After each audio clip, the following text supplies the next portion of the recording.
And Allah Tabarak wa Ta'ala is introducing to us how close this relationship was between Yusuf alayhi salam and his father, and that he confided in him, and that he was comfortable in telling him and sharing everything with him. And this is perhaps a very important point that has been lost in parenting, that you need to befriend your children. Your children need to be your friends so that they don't feel that they're obliged to lie to you or hide things from you, and that leads them to deviating from the right path.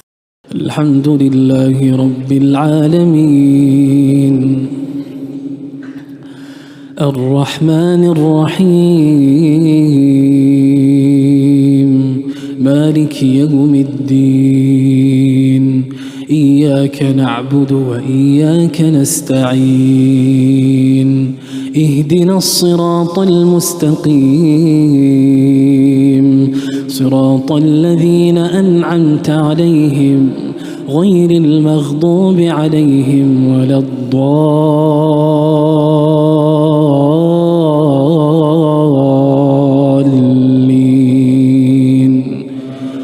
آمين. ألف لام را تلك آيات الكتاب المبين إنا أنزلناه قرآنا عربيا لعلكم تعقلون نحن نقص عليك أحسن القصص بما أوحينا إليك هذا القرآن وإن كنت من قبله لمن الغافلين إذ قال يوسف لأبيه يا أبت إني رأيت 11 كوكبا والشمس والقمر رأيتهم لي ساجدين قال يا بني لا تقصص رؤياك على إخوتك فيكيدوا لك كيدا إن الشيطان للإنسان عدو مبين وكذلك يجتبيك ربك ويعلمك من تأويل الأحاديث ويتم نعمته عليك وعلى آل يعقوب كما أتمها على أبويك من قبل إبراهيم وإسحاق إن ربك عليم حكيم لقد كان في يوسف وإخوته آيات للسائلين إذ قالوا ليوسف وأخوه أحب إلى أبينا منا ونحن عصبة إن أبانا لفي ضلال مبين اقتلوا يوسف أو اطرحوه أرضا يخل لكم وجه أبيكم وتكونوا من بعده قوما صالحين قال قائل منهم لا تقتلوا يوسف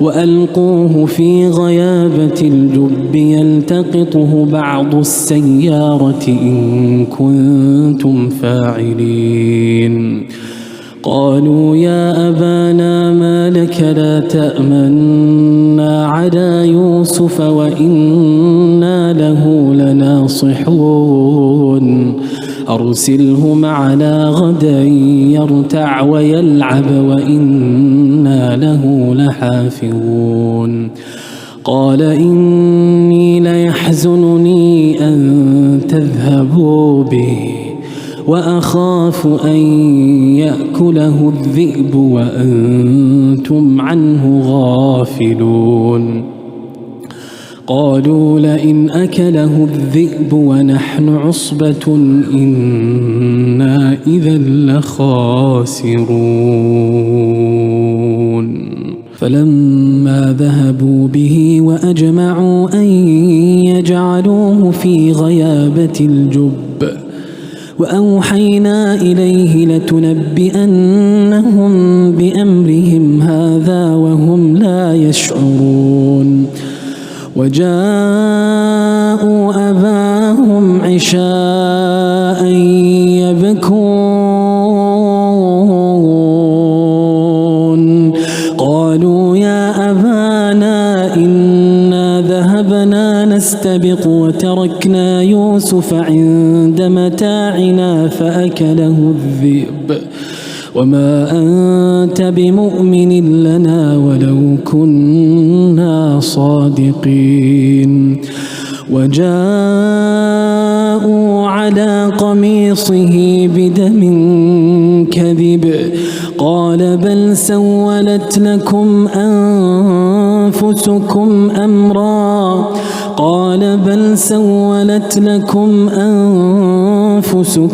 أمرا فصبر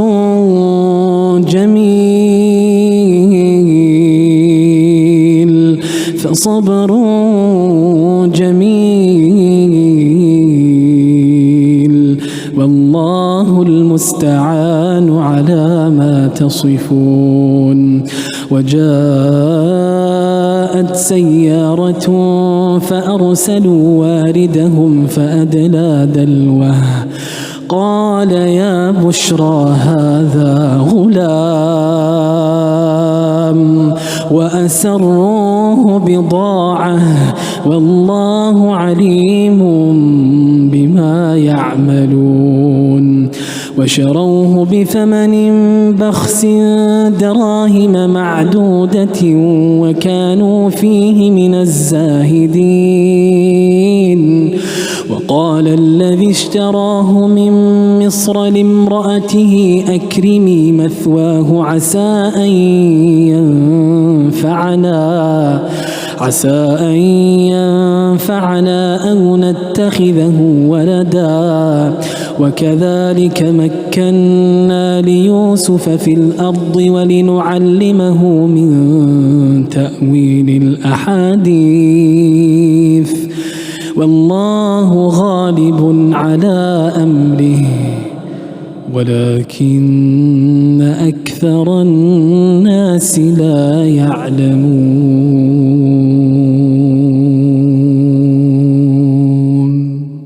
بسم الله والحمد لله والثناء لله والصلاة والسلام على رسول الله وعلى آله وصحبه ومن والاه. After praising Allah Jalla fi Ulah and sending salutations for our Messenger Muhammad sallallahu alayhi wa ala alihi wa sahbihi wa sallam, we proceed. أيها الإخوة, we recited the beginning of Surat Yusuf. And this surah is a surah that Allah Tabarak wa Ta'ala revealed in Mecca to the Prophet alayhi salatu salam. And it was revealed in order to comfort the Prophet sallallahu alayhi wa ala alihi wa sahbihi wa sallam by hearing the story of the Prophet Yusuf alayhi salam, the trials and the difficulties that he faced. Allah Azza wa Jal, He tells us that this story, it is the best of stories. And the Quran, it is divided into three parts, so there's three different sections of the Quran. A third of the Quran talks about the Tawheed of Allah Tabaraka wa Ta'ala and His oneness. And a third of the Quran talks about rules and regulations. And a third of the Quran is stories of the previous nations. And there are objectives behind the stories of the previous nations that are mentioned in the Quran. Amongst the objectives, it was to comfort the Prophet ﷺ. Amongst the objectives, it is to show the truthfulness of the Prophet ﷺ, because there's no way he could have known the details of these previous nations except through revelation. An illiterate man who lived in Arabia could not have known these stories. Thirdly, it is there to be learned from and lessons to be taken from it. And that's what Allah Azza wa Jalla says, فَقْصُصِ الْقَصَصَ لَعَلَّهُمْ يَتَفَكَّرُونَ. Relay the stories to them so that they can reflect and contemplate. In the story of Yusuf alayhi salam, Allah Azza wa Jalla, He tells us and starts off the scene between the father and son, Yaqub alayhi salam and Yusuf alayhi salam. And yesterday I spoke about the relationship between the parents and their children in my reflection. And today we're going to see an example of a great relationship between father and son.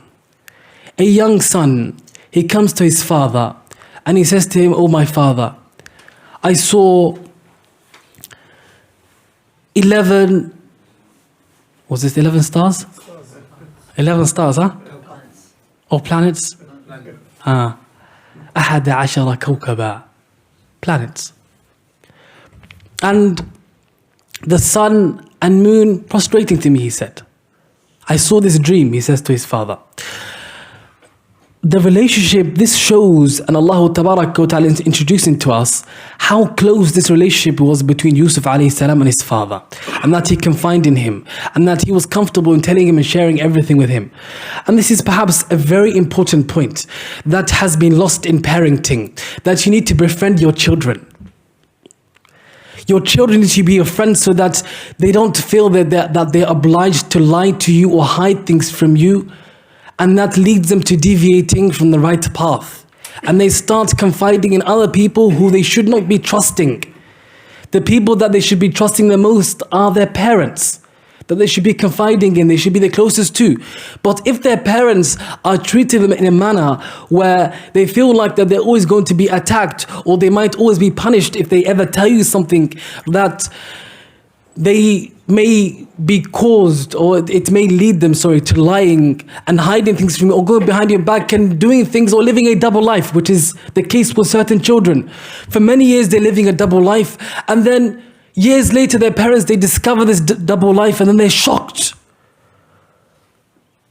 "I never knew that my child was like this," because they're showing you one face and showing the other people another face. Yaqub alayhi salam, he made sure that was not the case with his son. And he was aware of the characteristics of his children, what they were like. He knew the difference between them. And he loved Yusuf alayhi salam a lot. And his children, they were aware of that, which led to jealousy and envy of Yusuf alayhi salam, which is going to lead to what is going to happen to him later on. Now, Yusuf alayhi salam, he tells his father about this dream. His father knows that his son is going to have a great future. And due to that, he tells him, "Do not inform your brothers of this dream. Hide your blessing." And that's why the Prophet ﷺ, he said to us in a hadith that fulfill your matters in secrecy, because every person who is blessed is envied. Everyone who's blessed is envied. So he told us, hide your blessings, because you shouldn't be the cause of you causing harm to yourself. And if it's absolutely unnecessary for people to know certain things, right, then you should keep those matters private. And in privacy, there's always safety. But we live in an age where people want to display everything that happens in their life. We live in an age of social media, where every small thing or everything that happens, you have to take a picture, you have to record it, you have to upload it to get validity from people. That's how the people have become. That if the people don't know what's happening in my life, then I feel depressed, I can't live, I'm not happy. That is what has been drilled into the heads of the younger generation. Not only the younger generation, even the older generation have become like that too. That they are now on Snapchat, they are on all the social media, they're even on TikTok, a'udhu billah. Is that not the case? Years ago, I remember about 10 years ago or 15 years ago, when Facebook was very popular and that was the social media that most people were using, our parents used to say to us, a'udhu billah, what are you spending time on? Don't go on this, etc. Right? Then 10 years or 7 years or 8 years down the line, the young children left Facebook and all the parents came onto Facebook. And now they are addicted to Facebook. And they're spending all their time on Facebook. Right? The whole community has been sucked in by this culture. It's unavoidable. That's what's become. Everyone says we need it. We can't live without it. It's part of life. And then what's happened is that this culture that they're seeing constantly, it's become normal to them. So they feel like I need to do the same as others who are uploading all these things. Right? And then it causes matters that we don't want. On top of that, the Muslim community, I believe they are the most afraid community of what we know as Ayn. Everything we attribute to Ayn, to evil eye. right? Smallest thing happens, we say ayn. Khalas. It must be ayn. But have you ever thought that sometimes you're the one who's causing that, even if that's the case, yani? Even if that's the case, you're the one who's causing it.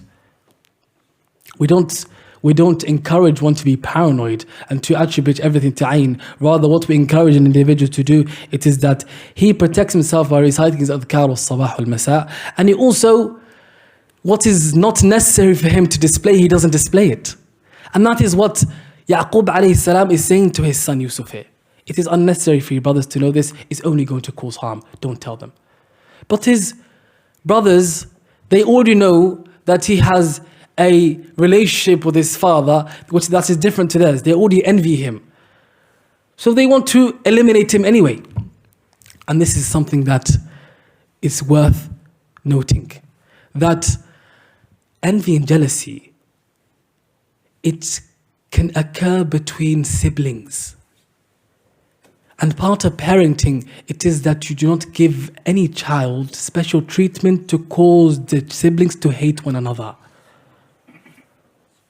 Some parents, they may give a certain child special treatment over the other, and it causes this child to resent his brother or sister for a long time, due to the parents' actions. And it tends to be a lot of the time with either the first child or the last child. The middle children are neglected. Isn't that the case? So then the middle children, they say, why are we being neglected? And they start resenting the eldest or the youngest. Right? Because it's possible that this may happen between children.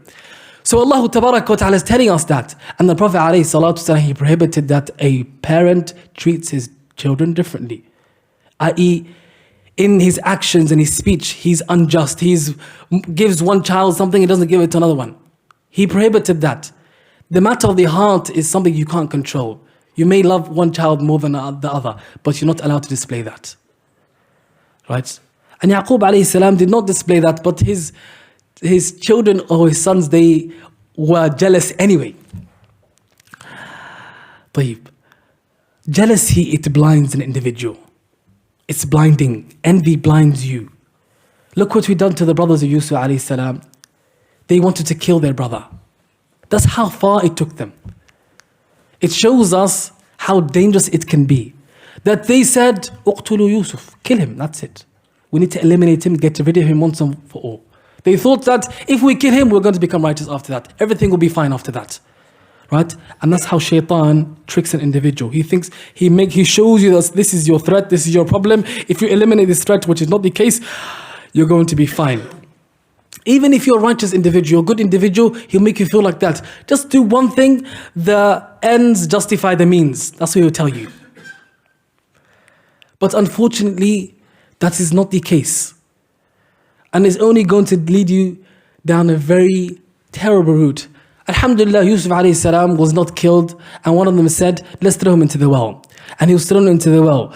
And they left him in the well and abandoned him there after they had told their father that they're going to take him out, they're going to take care of him, etc.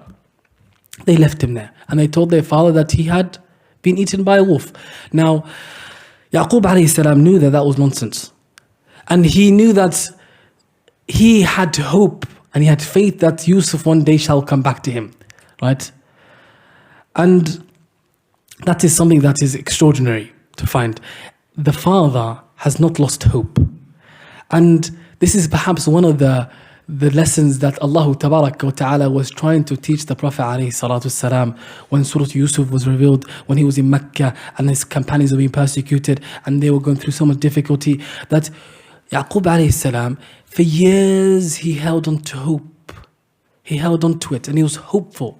And he was optimistic, even though he became sad and very sad at times. But he still had that hope. Allah Tabarak wa Ta'ala is telling the Prophet alayhi salatu salam that your end is going to be like Yusuf alayhi salam. You're going to come out on top.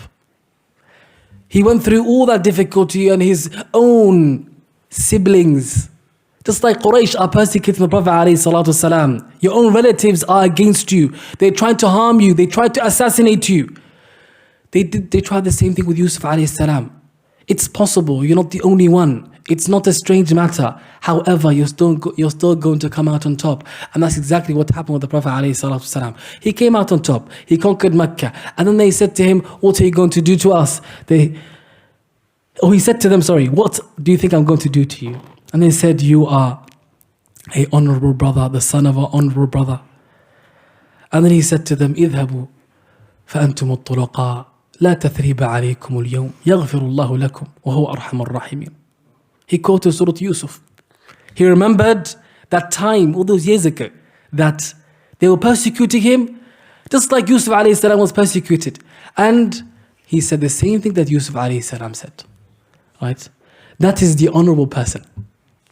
And that's how Yusuf alayhi salam was. You know, Yusuf alayhi salam, if you look at the surah, because I didn't recite these verses, but I'll tell you anyway. And you probably heard from Sheikh Muhammad Ali because he's gone through Surah Yusuf. But if you look at Yusuf alayhi salam, they say to him when he was in a state of weakness, when he was in the prison, right? They said to him, "Inna naraka min al-muhsinin." We see you to be amongst those who do good. And they say to him also, when he became powerful and a person or authority, "Inna naraka min al-muhsinin." We see you to be amongst those who do good. And that teaches us something, that positions and places or titles do not change an individual. You stay the same. When he was weak and when he became powerful, he was the same person. He was consistent, right? He was still from the muhsinin, those who were doing good and known for their goodness. No matter what you receive from the world, it doesn't delude you. It doesn't change your constant character that was for Allah tabaraka wa ta'ala. Because also they say to him that, Allah Azza wa describes Yusuf alayhi salam from the mukhlisin, the sincere ones. Those who were sincere. He was sincere in everything he did. And due to that sincerity, he was consistent in his message. He was consistent in his character. He didn't allow outside factors to change him, no matter how bad they were. That is the believer. He doesn't hold grudges. He doesn't envy people. He doesn't hate people. He doesn't cause harm towards others. Rather, he loves goodness for others just like he loves it for himself. And he strives and he exerts his efforts in helping them to get to that goodness. That's the believer. He wants to share all that goodness with everyone else. Despite all the harm they cause to him. Despite all the evil that they do to him. He doesn't look at that. He doesn't see that. He sees his mission, which is, I need to get that goodness to them. I have to get them to adopt that goodness so that they can share or feel the same feeling that I feel when it comes to this goodness. That's how Yaqub alayhi salam, he raised Yusuf. That was the exemplary relationship that they had. That Yusuf alayhi salam, he learnt from being the friend of his father and observing his father and being in his company. Because a lot of the time you don't have to say much to your children. If you keep your children around you and they are the ones who are observing your character, you're doing all the righteous deeds around them, you're telling them to do it, etc. They pick up these traits from you without you having to even say anything to them. He had a righteous father who taught him these matters, who taught him these lessons, and the fruits were evident in Yusuf alayhi salam. We ask Allah Tabaraka wa Ta'ala to make us from those who hear this speech and follow the best of it. We ask Allah Tabaraka wa Ta'ala to make us from those who implement these lessons. We ask Allah Tabaraka wa Ta'ala to forgive our sins. We ask Allah Azza wa Jalla to have mercy upon us. إنه ولذلك القادر عليه وصلى الله على نبينا محمد وعلى آله وصحبه أجمعين. MashaAllah, MashaAllah. Jazakallah khair, Ustadh Yahya. Those were very beautiful words of wisdom. And sadly, we have to say goodbye to our Ustadh this morning. Alhamdulillah, we had him for a couple of wonderful days. And inshallah ta'ala, he'll be back. He'll be back. Inshallah ta'ala, we're not going to panic. Inshallah, hold on tightly. Inshallah, he will be coming back. We love him and he loves us, mashallah. May Allah subhanahu wa ta'ala preserve him wherever he is. And may Allah subhanahu wa ta'ala make him the one who's always, mashallah, disposing this khair and mashallah, leading the way. Barakallahu feekum wa jazakumullah khair. And just give your love to the Shaykh right now, inshallah ta'ala, before he leaves us, inshallah. Jazakumullah khair. Wassalamu alaikum wa rahmatullahi wa barakatuh.